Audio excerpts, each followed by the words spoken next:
신명기 6장 4절에서 7절까지 말씀 한 목소리로 읽겠습니다. 이스라엘아 들으라. 우리 하나님 여호와는 오직 유일한 여호와이시니 너는 마음을 다하고 뜻을 다하고 힘을 다하여 내 하나님 여호와를 사랑하라.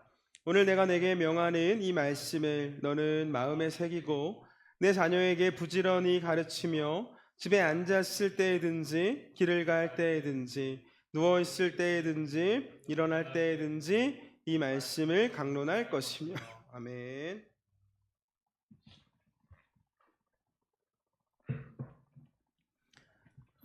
목회자 가정에서 태어난 많은 자녀들이 유아 세례를 받습니다. 부교역자의 자녀들도 대부분 세례를 받습니다. 이 목회자 가정의 자녀들은 대부분 세례를 받는데, 이 부교역자들은 이제 튀는 행동을 좀 경계하기 때문에 태어난 자녀에게 세례를 주는 일은 이제 교회 안에서는 좀 당연하게 여겨지는 일 중에 하나입니다. 조금 더 쉽게, 부목사의 자녀들은 교회 안에서 세례 받는 것이 당연하게 여겨집니다. 이제 제가 이전에 사역했던 교회에 이제 부목사가 3명이 있었는데요. 3명 중에 2명의 부목사의 자녀들이 세례를 받지 않았습니다. 자녀에게 세례를 주지 않은 한 명은 저였는데요. 저는 아빠가 목사인데 우리 자녀에게 해줄 수 있는 것들이 많지 않은데 세례만큼은 좀 아빠가 줬으면 좋겠다 하는 마음으로 이렇게 감히 섬기던 교회 담임 목사님께 세례를 받지 않고 있다가 이제 이곳에 제주에 내려와서 사랑의 온유에게 세례를 주었고요. 다른 한 분은 이제 자녀가 다 성장한 후에 자신이 신앙 고백을 하고 자신이 그 신앙 고백을 하면 세례를 받게 하겠다라는 생각으로 세례를 주지 않았습니다. 목사가 3명 있었다고 말씀을 드렸는데, 부목사가 이 다른 그 한 목사님은 굉장히 전통을 중요하게 생각하는 그런 전통적인 교회에서 성장하신 분이셨는데, 그 각자만의 이유로 자녀들에게 세례를 안 주는 저희 2명을 보면서 굉장히 신기해하기도 했습니다. 어떻게 그러냐 이러시면서. 세례에 대한 말씀을 우리 지난 2주간 들으셨는데요.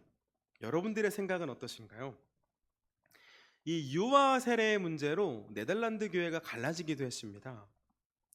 여러분, 어린 자녀, 영아 태어난 지 얼마 안 된 이 영아에게 세례를 주는 게 맞을까요? 주지 않는 게 맞을까요? 준다면 왜 주어야 하고, 주지 않아야 한다면 왜 주지 않아야 될까요?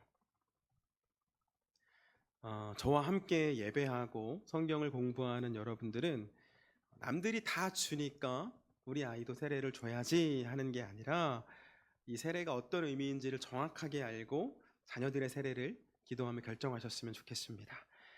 세례에 대한 말씀 3번째로 알아보는 시간인데요. 오늘은 유아 세례와 관련된 말씀을 좀 나누려고 합니다. 먼저 오늘의 요리문답 살펴보도록 하겠습니다. 함께 읽겠습니다.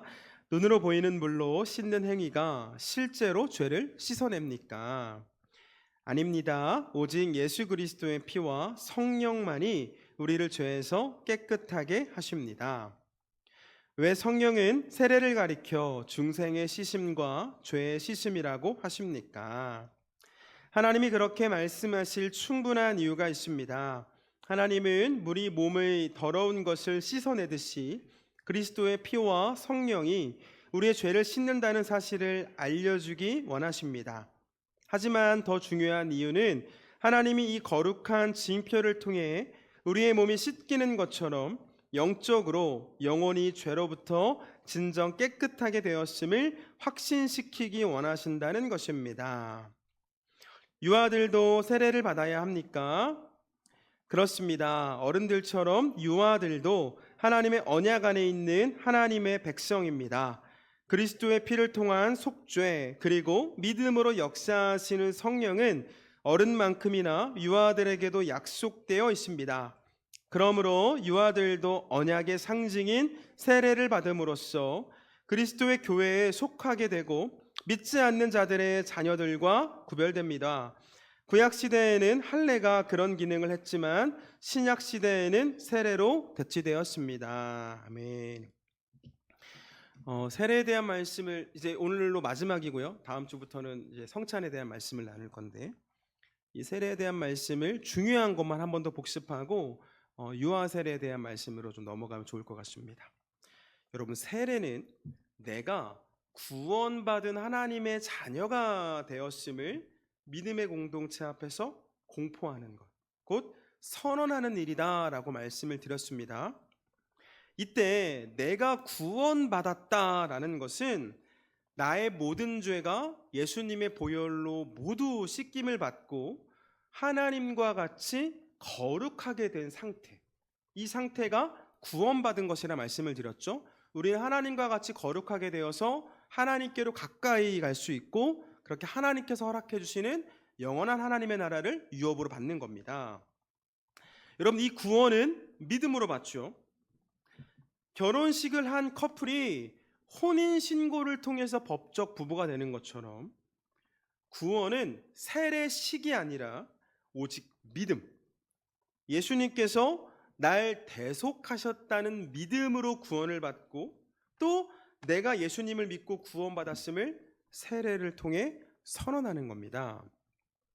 자, 기억해야 될 것은 세례식 때 우리 머리 위에 부어지는, 혹은 어떤 교단에서는 아예 몸을 물에 담그기도 하는데요. 저는 순복음 교단에서 세례를 어렸을 때 받았는데 이게 물에 그냥 다 들어갔다 나오는 세례를 받았습니다.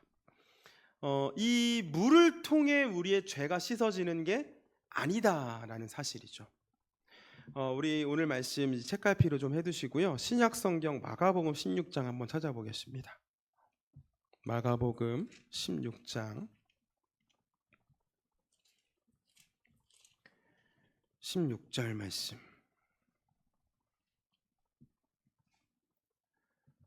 신약 성경 마가복음 16장 16절 말씀. 16장 16절 함께 읽겠습니다. 시작. 믿고 세례를 받는 사람은 구원을 얻을 것이요 믿지 않는 사람은 정죄를 받으리라. 아멘. 자, 정결한 물을 사용해서 세례식을 거행한다고 해서 구원받는 게 아닙니다. 지금 성경은 믿는 것과 세례받는 것을 분명하게 구분하고 있죠. 예수님을 믿고 세례를 받는 일은 구원에 이르는 길이지만, 예수님을 믿는 믿음 없이 세례를 받는다고 해서 구원에 이를 수 있는 게 아니다라고 지금 말씀하는 겁니다.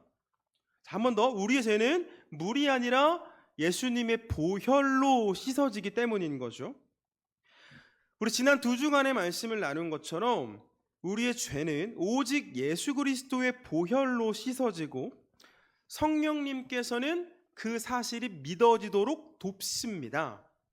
그렇게 우리는 성령님의 도움을 힘입어서 믿음으로 구원을 받고 세례를 받는 거죠. 자, 그렇다면 말씀드린 오늘의 주제로 돌아와서, 그럼 유아 세례는 어떻게 봐야 합니까? 이 세례로 구원받는 것이 아니라 믿음으로 구원을 이미 받은 사람이 세례를 받는다면 유아 세례는 의미가 없는 것처럼 보이기도 하죠. 물론 이 한 사람의 믿음을 다른 사람이 알 수 없습니다. 저 사람을 보고 믿음이 좋아 보이기도 하고, 저 사람은 믿음이 안 좋아 보이기도 하지만, 그거는 나의 시선일 뿐, 그 사람과 하나님과의 관계는 오직 그 사람만 알 수 있는 거죠.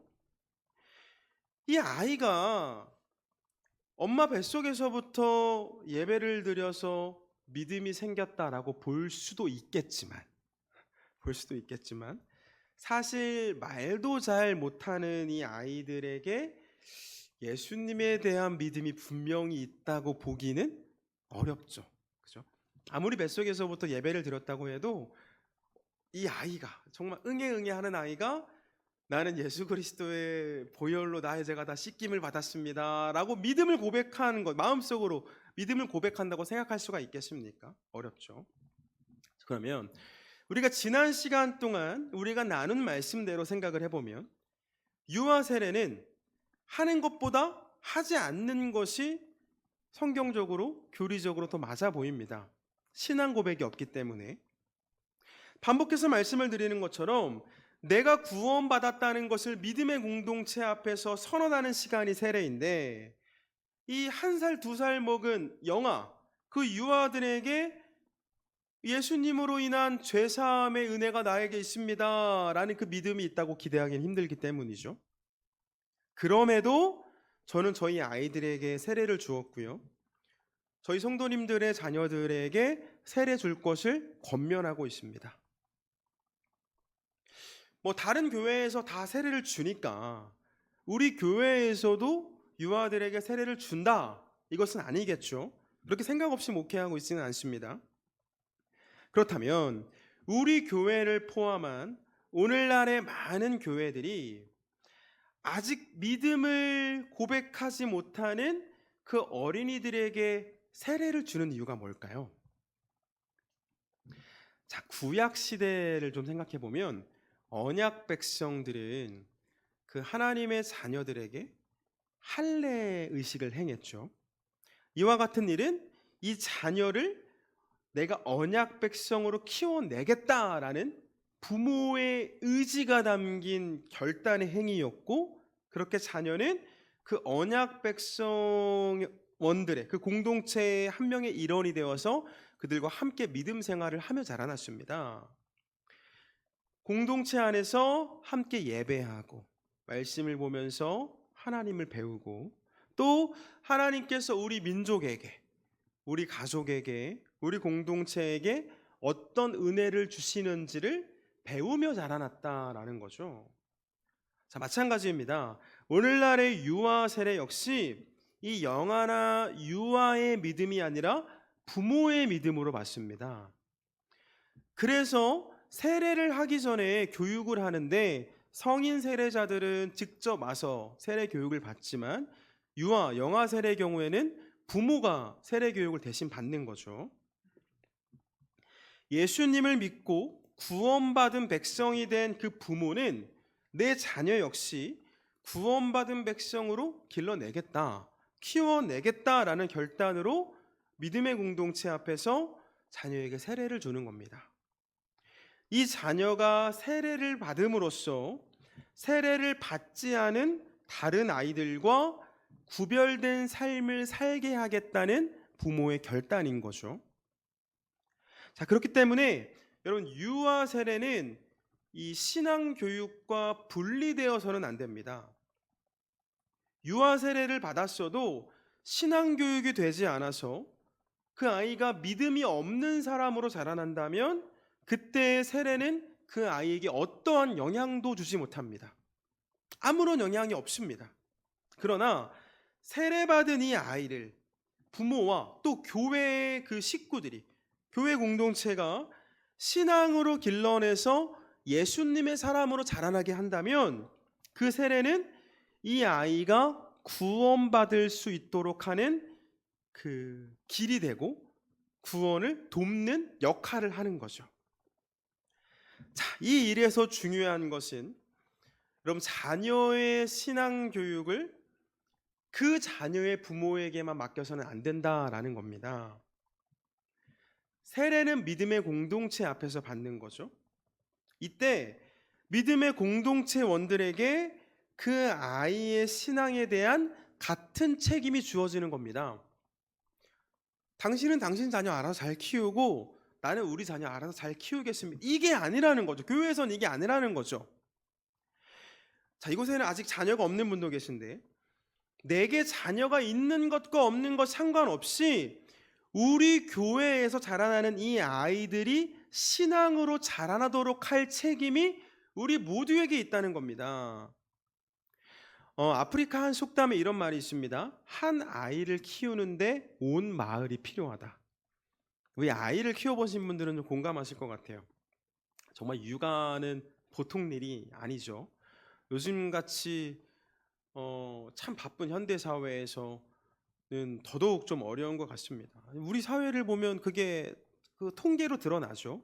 이 가족 구성원이 대가족에서 핵가족으로 변화되어짐에 따라서 육아 부담이 커지고, 이 둘이 사는데 한 명은 나가서 일하니까 한 명이 아이를 돌보면 얼마나 힘듭니까? 그러니까 점점 아이를 안 낳는 사회가 되어버린 거죠. 여러분, 한 아이를 키우는 것도 쉽지 않은데, 그냥 아이를 그냥 키우는 것도 쉽지 않은데, 이 아이를 하나님의 백성으로 길러내는 것은 얼마나 어렵겠습니까? 그렇죠? 그 어려운 일을 그 아이의 부모에게만, 혹은 그 교회의 담임 목사나 그 담당 교육 하는 그 사역자에게만 맡겨서는 안 된다라는 거죠. 우리 세례식을 할 때 어떻게 합니까? 가정별로 하나요? 그 아이가 있는 집에 가서 담임 목사가 가서 그 아이에게 세례를 주나요? 그렇지 않죠. 교회 공동체가 보는 앞에서, 다 보는 앞에서 함께 기도하고 세례를 줍니다. 그 이유가 있는 거죠. 유아가 세례를 받는 자리에 함께한 교우들은 이 세례받은 아이를 위해서 함께 기도할 뿐만 아니라 이 아이가 신앙으로 자라날 수 있도록 적극적으로 도와야 할 책임이 주어진다는 겁니다. 우리 본문 말씀 다시 한번 보겠습니다. 신명기 6장 4절에서 7절 말씀. 이스라엘 공동체에게 자녀 교육에 대한 주신 말씀인데요. 4절부터 원래는 9절까지가 이제 쭉 한 본문인데 9절까지 같이 읽겠습니다. 4절부터 같이 읽습니다. 시작. 이스라엘아 들으라. 우리 하나님 여호와는 오직 유일한 여호와이시니 너는 마음을 다하고 뜻을 다하고 힘을 다하여 내 하나님 여호와를 사랑하라. 오늘 내가 내게 명하는 이 말씀을 너는 마음에 새기고 내 자녀에게 부지런히 가르치며 집에 앉았을 때든지 길을 갈 때든지 누워 있을 때든지 일어날 때든지 이 말씀을 강론할 것이며 너는 또 그것을 내 손목에 메어 기호로 삼으며 내 미간에 붙여 표로 삼고 또 내 집 문설주와 막감 아멘. 말씀을 가르치라는 거죠. 여러분, 은혜 안에서 하나님 나라의 백성, 하나님의 자녀된 우리는 하나님 사랑하는 삶을 살아야 하고요, 하나님께 받은 그 말씀을 나의 자녀들 그리고 우리 교회 아이들에게 전해줘야 할 책임이 있습니다. 믿음은 들음으로 생기죠. 뭘 들음으로 생기나요? 잔소리를 들으면 믿음이 생기나요? 그렇지 않죠. 복음을 들음으로써 믿음이 생기는 겁니다. 예수님에 대한 믿음이 생기고 예수님의 십자가가 나를 대속했다, 나의 모든 죄를 씻었다라는 그 믿음은 우리가 복음을 들을 때, 나의 부모로부터, 목사로부터, 우리 교회 어른들로부터 복음을 들을 때 그 믿음이 생기는 겁니다. 우리 자녀들도 마찬가지입니다. 부모와 교회 어른들을 통해 복음의 메시지를 듣지 않는다면 이 아이들이 어디에 가서 복음의 메시지를 듣겠습니까? 지금 미션 스쿨들이 점점 없어지는 추세이죠.